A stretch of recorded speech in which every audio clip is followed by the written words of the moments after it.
Welcome to Penrose Learning, where we make understanding easy.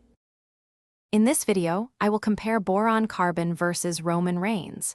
We'll delve into the distinct characteristics of a cutting-edge material and a legendary sports entertainer. Understanding their individual strengths will help us appreciate their unique contributions. Get ready for an unconventional look at two very different entities, examining what makes each truly stand out in its own field. Boron carbon boasts incredible hardness, making it ideal for demanding environments. Its ability to withstand extreme conditions, including high temperatures and abrasive forces, is truly remarkable.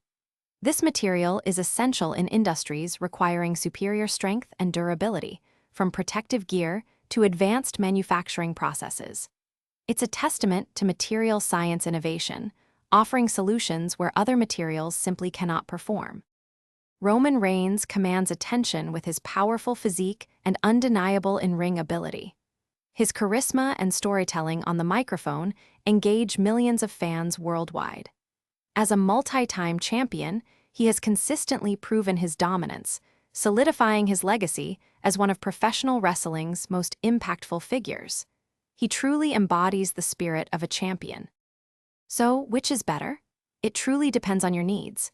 Boron carbon offers unmatched material properties for engineering challenges, while Roman Reigns delivers unparalleled entertainment and athletic spectacle. Both are champions in their respective domains, proving that better is always contextual. For those looking to simplify their daily routine, make sure to check the description for a link to some fantastic leak-proof meal prep containers and other great deals. Thanks for watching. If this was helpful, leave a like and consider subscribing. See you next time.